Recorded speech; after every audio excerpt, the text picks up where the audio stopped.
नमस्कार दोस्तों, स्वागत है आपका रिंकेश पर चैनल में। दोस्तों आज का जो टॉपिक है वो है ऑटो इम्यून डिसीज के बारे में। उस पर आने से पहले हम लोग पहले एक सब चीज समझ लेते हैं कि इम्यून सिस्टम क्या होता है। यानी कि ये क्या होता है कि रोग प्रतिकारक शक्ति जो रहती है, जो हर इंसान के अंदर रहती है। क्या मतलब रहता है उसका कि कोई भी प्रकार का रोग, चाहे वो बैक्टीरिया से आया हो, पैरासाइट से आया हो, वायरस से आया हो या कैंसर सेल से आया हो, उसे रोकने के लिए कुदरत ने, नेचुरल ने हमारे शरीर में एक ऑलरेडी एक ऐसी पावर दी रहती है जो कि उस फॉरेन पार्टिकल्स को, बैक्टीरिया को या फिर वायरसेस को वो खुद किल कर सकती है, मार सकती है या फिर उससे फाइट कर सकती है। इस जो डिफेंस सिस्टम को जो है इसे कहा जाता है immune system of the human body. तो इम्यून सिस्टम के क्या होता है, उसमें प्रॉब्लम क्या आ जाता है वो हम लोग समझ लेते हैं कि जब इम्यून सिस्टम कंफ्यूज हो जाए कि फॉरेन पार्टिकल्स यानी कि बैक्टीरिया, पैरासाइट, वायरस और कैंसरल सेल्स, इनमें और हेल्दी सेल्स में कंफ्यूज हो जाती है कि कौन अच्छे हैं कौन बुरे हैं, और बाय मिस्टेकनली हेल्दी सेल्स को अटैक करती है, हेल्दी सेल्स को ही मारना शुरू कर देती है, जिसकी वजह से हमारे शरीर में ऑटोमेटिकली अंदरूनी कमजोरियां, अंदरूनी बीमारियां जो है वो बढ़ती जाती है और जो हेल्थ है वो काफी डिग्रेड होती जाती है एक व्यक्ति की। सिंपल भाषा में उसे ऑटो इम्यून डिसीज कहा जाता है। एक इंसान में 100 से ज्यादा ऑटो इम्यून डिसीज हो सकते हैं, ये रिसर्च द्वारा पाया गया है। उसके बारे में हम लोग आज समझेंगे। पहले हम लोग देख लेते हैं कि ये जो डिसीजेस हैं, ये देखा जाए तो काफी मात्रा में अभी धीरे धीरे इनका काम जो है वो बढ़ते जा रहा है due to changes in the lifestyle, या फिर कई ऐसे कारण हैं जो हम लोग कॉजेस में और अभी आगे समझेंगे। पहले एक चीज और यहाँ पे समझ लेते हैं कि जो ऑटो इम्यून डिसीज रहता है वो हर एक प्रकार से मतलब आपके शरीर में कोई ऐसा हिस्सा नहीं है जहां पे वो अटैक नहीं करेगा। हर एक हिस्से को वो अटैक कर सकता है, हर एक हिस्से को जो है वो अफेक्ट कर सकता है, और उसके कारण आपको अलग अलग जो है तकलीफें, अलग अलग बीमारियों के नाम जो है वो यहाँ पे आपके सामने आ जाते हैं। यहाँ पे मैंने हाईलाइट किया हुआ है कि कौन से हिस्से में सबसे ज्यादा उसका परसेंटेज देखने को मिलता है और कौन सी जो कॉमन है वो बीमारियां जो है वो सुनने को मिलती हैं। तो वो मैंने यहाँ पे हाईलाइट की है। पहले हम लोग इसके बारे में समझेंगे। इन फ्यूचर जैसे जैसे वीडियो के मैं बनाते जाऊंगा तो इन सब बीमारियों के बारे में हमें डिटेल में बात करूंगा। कुछ एक दो टॉपिक्स में इसमें कवर कर भी चुका हूं। तो जैसे जैसे हम लोग ये टॉपिक पे आएंगे वैसे उसके बारे में डिटेल समझेंगे। अभी सिर्फ हम लोग इसके बारे में नाम समझ लेते हैं कि ये क्यों होता है और ये मतलब ये किस ऑर्गन के जो है वो अफेक्ट करता है। तो ऑटो इम्यून डिसीज जो है जॉइंट और मसल्स पे अगर जॉइंट और मसल्स पे अगर अफेक्ट होता है, मतलब ऑटो इम्यून सिस्टम अगर उस पे अफेक्ट करता है तो कौन सी बीमारियां जो है वो हो सकती है। एक है सोरियाटिक आर्थराइटिस। इसके बारे में मैं सोरियासिस में कुछ पॉइंट जो है वो बता चुका हूं। रूमेटॉइड आर्थराइटिस, इस पे मैं ऑलरेडी एक वीडियो बना चुका हूं, चैनल विजिट करके देख सकते हैं। स्वैग्रन सिंड्रोम्स है। सिस्टमिक ल्यूपस एरिथ्रोमाटोसिस है, जिसे ल्यूपस या फिर SLE भी कहा जाता है। उसके बाद डाइजेस्टिव ट्रैक के जो सिस्टम है, डाइजेस्टिव ट्रैक यानी कि GI ट्रैक जिसे हम लोग कह सकते हैं, उससे रिलेटेड कौन से जो हम देख सकते हैं कि ऑटो इम्यून डिसीजेस हैं। क्रॉन डिसीज है, सीलियक डिसीज है और अल्सरेटिव कोलाइटिस है। तो ये जो अलग अलग डिसीजेस हैं, जैसे जैसे हम लोग चैनल आगे भी वीडियो बनाते जाएंगे उस पर मैं डिटेल आपको बताते जाऊंगा। अभी सिर्फ आप इसके नाम जो है वो याद रखिए।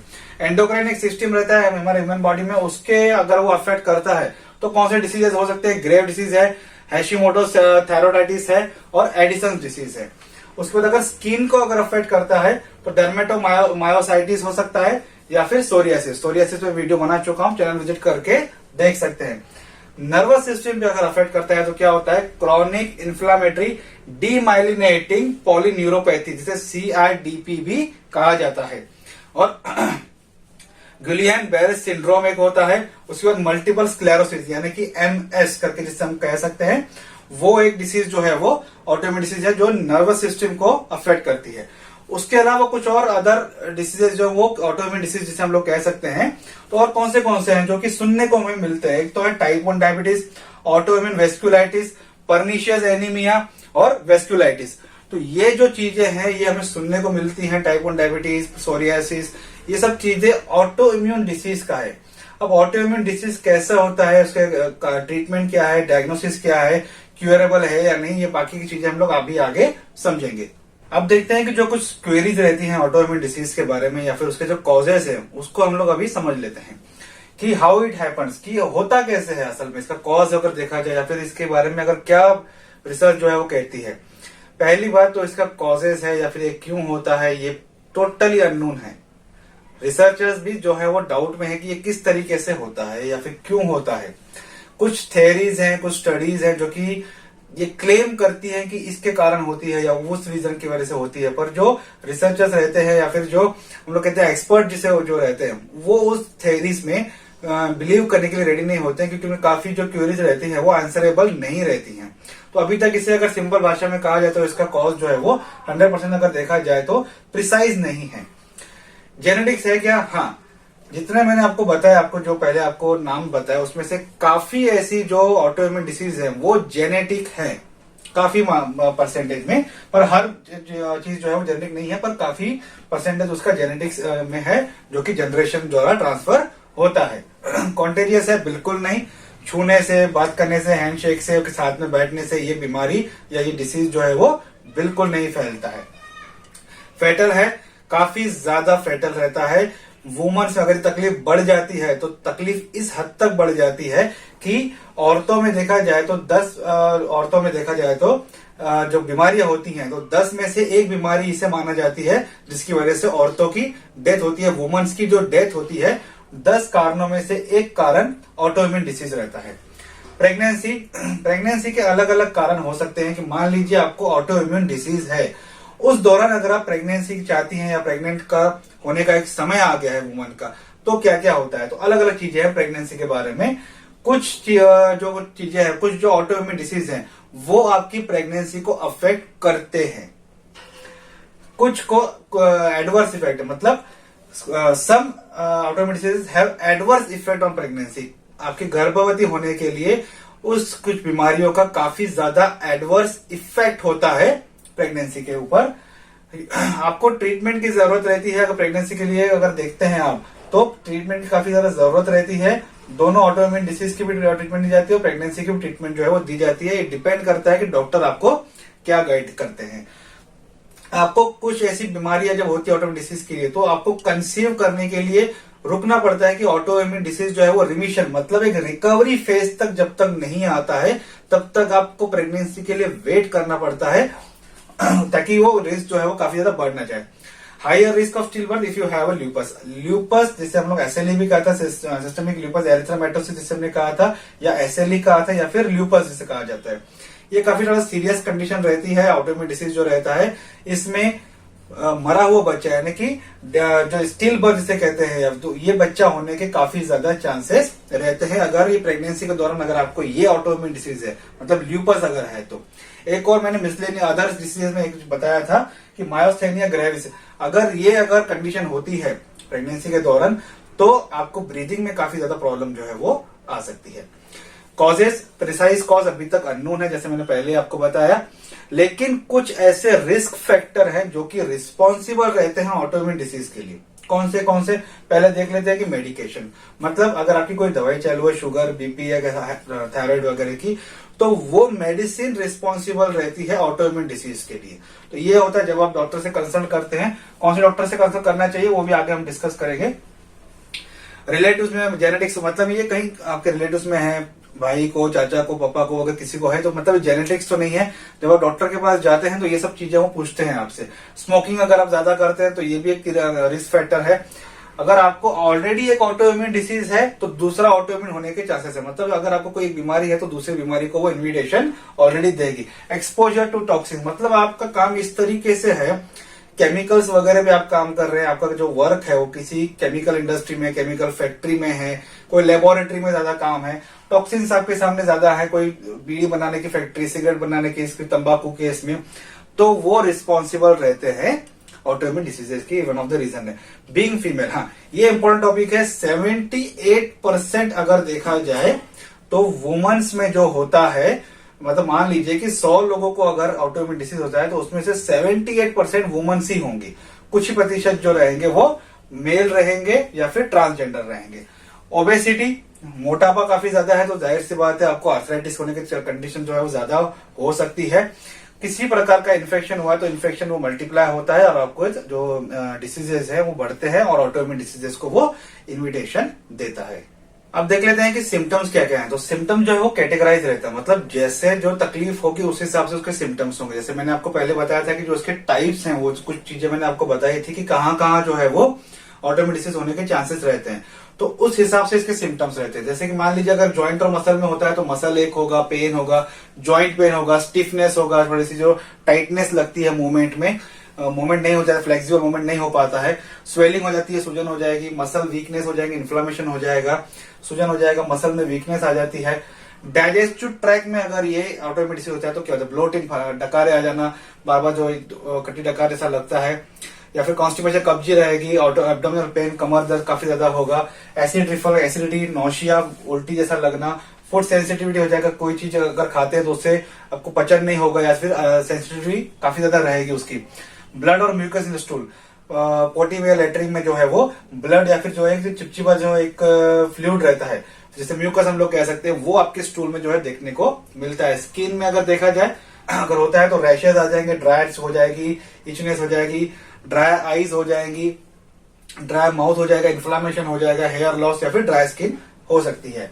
नर्वस सिस्टम, अगर ब्रेन को अगर ये अफेक्ट कर देता है ऑटोनोमिक सिस्टम तो क्या होगा, डिजीनेस, चक्कर जैसा आएगा, सरदर्द होगा, एंग्जाइटी होगी, डिप्रेशन, कंफ्यूजन, डिफिकल्टी थिंकिंग, सोच आपकी बराबर नहीं रहेगी, डिफिकल्ट थॉट रहेंगे, ब्लरी विजन, प्रॉपर आपको दिखेगा नहीं, ब्लड विजन आपकी रहेगी, मेमोरी इशू रहेगी, कभी याद रहेगा, कभी लॉस रहेगा, कभी किसी ने कोई चीज बताया तो ऐसा लगेगा कि उसने फिर से वो चीज अगर आपके सामने आएगी तो आपको लगेगा कि ये नहीं है, मैंने सुनी नहीं है, जबकि आपने वो सुनी रहेगी। तो मेमोरी इश्यूज आ सकती है, माइग्रेन, एक साइड का सर दुखेगा आपका, लाइट हेडनेस, थोड़ा सा ऐसा हल्का लगेगा, कभी कभी हल्का लगेगा सर या कभी एकदम भारी लगेगा सर। और जो अदर कारण मैंने बताए थे उसमें fatigue, pain, fever, chest pain या फिर सोलन ग्लैंड्स हो सकते हैं, वेट गेन भी हो सकता है, वेट लॉस भी हो सकता है, इरेगुलर हार्टबीट और टेम्परेचर सेंसिटिविटी हो सकती है, हार्टबीट का इशू आ सकता है या फिर टेम्परेचर से सेंसिटिविटी हो सकती है। जो अदर कॉजेस मैंने आपको बताए थे, जो टाइप्स बताए थे, उसमें ये सिम्टम जो है वो देखने को मिल सकते हैं। अब देख लेते हैं कि डायग्नोसिस क्या होता है, डायग्नोसिस का किस तरीके से हो सकता है, ट्रीटमेंट क्या उसमें हो सकता है, या फिर और जो क्यूरीज है उसके बारे में अभी हम लोग समझेंगे। देखिए, पहले तो एक चीज हम इसमें जो कई लोग पूछते हैं कि ये ऑटोइम्यून डिसीज है, ये कब तक रहेगा, मतलब ये कब तक लास्ट करेगा। तो इसका आंसर जो है वो स्पेसिफिक नहीं हो सकता, क्योंकि ये एक बीमारी जो है वो बड़ी है, इसमें जो रूप है वो अलग अलग है।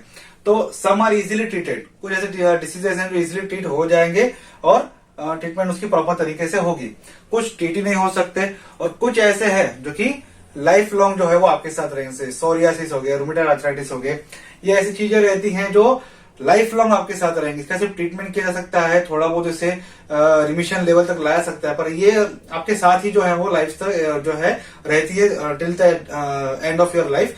तो वो कुछ बीमारियां जो रहती है उस हिसाब से रहती हैं। तो ये हर एक का अलग अलग जो सिम्टम्स है, हर एक का जो अलग अलग पावर है आपको अफेक्ट करने का, उस हिसाब से ये अलग अलग जो इसके आंसर रह सकते हैं। डायग्नोसिस, देखिए डायग्नोसिस जो अभी आप डॉक्टर के पास जाते हैं तो डायग्नोसिस करना 100% इसका पॉसिबल नहीं रहता है कि भाई आपको यही चीज है। क्यों? क्योंकि सिम्टम्स कॉमन है। तो कभी कभी डॉक्टर क्या करते हैं, जनरल ट्रीटमेंट आपकी कर लेते हैं या फिर जनरल जो सिम्टम्स है उस पर ट्रीटमेंट, तो कंक्लूजन पे आने में काफी समय लगता है, तब तक जो है वो बीमारी जो है वो काफी हद तक बढ़ चुकी होती है। ऑटोइम्यून डिसीज जो है वो काफी ज्यादा अफेक्ट कर चुका रहता है आपकी बॉडी को, क्योंकि इसमें डॉक्टर की गलती नहीं रहती है, क्योंकि जो सिम्टम्स हैं वो कॉमन सिम्टम्स ही हैं, तो इसमें डॉक्टर कंफ्यूजन हो जाते हैं। तो कुछ वो टेस्ट आपको रिकमेंड करते हैं, जैसे कि ANA हो गया, CBC हो गया, एंटी न्यूक्लियर एंटीबॉडीज हो गया, कंप्लीट ब्लड काउंट CBC है, ESR, एरिथ्रोसाइट सेडिमेंटेशन रेट रहता है। इससे क्या होता है कि जो इन्फेक्शन आपकी बॉडी में हुआ है वो पर्टिकुलर जो ब्लड सेल्स है उसको अफेक्ट करता है, वो उसी हिसाब से वो सिम्टम्स दिखाता है। अगर आप CBC का रिपोर्ट देख लो, कई पैरामीटर्स रहते हैं, तो उस पे वो देखते हैं कि ये जो सिम्टम्स है ये इसी पैरामीटर्स को अफेक्ट करता है। तो ये कुछ स्टडीज के बाद फिर जो है वो कंक्लूजन पे आ सकते हैं कि आपको ये तकलीफ है, उस हिसाब से फिर ट्रीटमेंट होती है। डायग्नोसिस के लिए आप किसके पास जाएंगे अगर आपको डायग्नोसिस हो चुका है या फिर आप करवा रहे हैं? रूमेटोलॉजिस्ट है, जॉइंट पेन, मसल्स वगैरह से अगर आपको इशू है, बोन से रिलेटेड है तो रूमेटोलॉजिस्ट ट्रीट करते हैं। गैस्ट्रोएंटरोलॉजिस्ट है, जो GI ट्रैक का मैंने आपसे बात किया था तो वो आपके ट्रीट कर सकते हैं। डर्मेटोलॉजिस्ट, स्किन का मैंने आपको बताया था, सोरियासिस वगैरह से बहुत सी कंडीशंस हैं, वो डर्मेटोलॉजिस्ट ही ट्रीट कर सकते हैं। एंडोक्राइनोलॉजिस्ट जो एंडोक्राइन जो सिस्टम से रिलेटेड है उसके बारे में मैंने बताया था। तो वो ये 4 डॉक्टर है, स्पेशलिटीज है, जो कि ये इस कंडीशन को ट्रीट करने में एक्सपर्ट रहते हैं। अब कुछ लोग का पूछना है कि क्या डाइट और एक्सरसाइज हमें हेल्पफुल करेगी। देखिए, हमारे बॉडी में इम्यून सिस्टम को हम जितना अगर रेगुलरली अगर अच्छा रखते हैं, एक्सरसाइज अच्छा करते हैं, उतना हमारे सिस्टम के लिए अच्छा रहता है। लेकिन डाइट और एक्सरसाइज अगर आपको ऑटोइम्यून सिस्टम है तो ये डॉक्टर की सलाह के बाद ही करें, क्योंकि कुछ चीजें जो है वो आपकी बॉडी में जो इम्यून सिस्टम है उससे काफी पावरफुल बना देती है, कुछ चीजें सप्रेस करती है और आपको हेल्दी रखने के लिए करती है। अगर आपको ऑटोइम्यून डिसीज हो गया है और कुछ चीजें आप वो खा रहे हैं, ऐसी एक्सरसाइज कर रहे हैं जिससे आपका ऑटोइम्यून सिस्टम बढ़ जाए, तो इनडायरेक्टली आप उसका पावर बढ़ा रहे हो कि वो आपको ही नष्ट करे, है ना। ऑटोइम्यून सिस्टम डिसीज क्या है, हमारा ही रोग प्रतिकार जो शक्ति है वो हमें ही किल करती है। तो डाइट और एक्सरसाइज इंप्रूव तो करते हैं, लेकिन ये कंसल्ट करने के बाद ही आप इस पे कंक्लूजन पे आए। ट्रीटमेंट क्या दी जाती है, पेन किलर दिए जाते हैं, दर्द वगैरह है तो इन्फ्लामेशन हो गया, सूजन हो गया तो एंटी इन्फ्लामेटरी दिया जाएगा। डिप्रेशन में आगे जो न्यूरॉन से रिलेटेड अगर तकलीफ है तो डिप्रेशन एंग्जाइटी हो गया तो एंटी डिप्रेशन आपको दिए जाते हैं। टाइप 2 डायबिटिक हो गया है तो इंसुलिन के इंजेक्शन दिए जाते हैं, स्लीपिंग के मेडिकेशन दिए जाते हैं अगर आपको काफी न्यूरॉन ऑटोइम्यून डिसीज का इफेक्ट हुआ है तो। प्लाज्मा एक्सचेंज कर सकते हैं। कॉर्टिकोस्टेरॉइड, ये सबसे ज्यादा आपने सुना होगा कि जब जॉइंट पेन वगैरह होता है या फिर आर्थराइटिस होता है तो स्टेरॉइड जरा दिए जाते हैं, तो कॉर्टिकोस्टेरॉइड्स की एक रेंज रहती है, वो रिकमेंड की जाती है। अगर स्किन से रिलेटेड प्रॉब्लम है तो ड्राई स्किन हो जाती है तो रैशेस क्रीम दिए जाते हैं, पिल्स कुछ दिए जाते हैं, कुछ आईवीज दिए जाते हैं इंजेक्शन द्वारा, जो इम्यून ग्लोबुलिन जो है वो दिए जाते हैं। ये इनसे जो है आपकी बॉडी में जो है ट्रीटमेंट का जो इंप्रूवमेंट है ये फास्ट कर देते हैं आईवी से अगर दिया जाए तो। ड्रग सप्रेशन जो इम्यून सिस्टम को आपके जो सप्रेस करेंगे ताकि वो अपनी पावर और ना बढ़े, जिससे आप और कमजोर हो, तो ऐसे कुछ ड्रग दिए जाते हैं जो इम्यून सिस्टम जो आपका ऑलरेडी दुश्मन हो चुका है तो वो उसे सप्रेस करने में हेल्प करते हैं। अल्टरनेटिव कुछ लोग इस्तेमाल करते हैं, कई लोग हर्ब्स इस्तेमाल करते हैं, कुछ ऐसी हेल्दी चीजें, कुछ किसी के कहने पे अगर हर्ब्स इस्तेमाल करते हैं, कोई एक्यूपेंचर करवा लेगा, कोई फिजियोथेरेपी करवा लेगा। तो ऐसे ट्रीटमेंट जो है वो कई लोग पूछते हैं या डॉक्टर से रिकमेंड करवा चाहिए, करते हैं और इसे रेगुलर रखते हैं तो उन्हें उनकी बॉडी में थोड़ा सा उनके इंप्रूवमेंट लगता है। तो ये सब चीजें वो लोग कर सकते हैं। प्रिवेंशन की अगर बात करें तो आप अच्छा डाइट खाएं, स्मोकिंग ना करें, अच्छे एनवायरनमेंट में रहें। अगर ऐसा एनवायरनमेंट है जहां पे आपकी टॉक्सिन ज्यादा है तो वो एरिया को चेंज करें। तो जो चीजें आपके कॉजेस के लिए रिस्पॉन्सिबल है उसे आप इम्प्रूव कर लेते हैं तो वही आपका प्रिवेंशन होता है। बाकी देखा जाए तो जेनेटिक अगर रहता है तो उसमें आप कुछ प्रिवेंट नहीं कर सकते, जेनेटिक वो ट्रांसफर होने के चांसेस अगर रहते हैं तो होगा ही, उसमें आप कुछ भी नहीं कर सकते हैं। आज का टॉपिक यही सकता है। आई होप आपको आज का वीडियो अच्छा लगा होगा। वीडियो अच्छा लगे तो लाइक शेयर सब्सक्राइब कमेंट जरूर कीजिएगा। Thank you.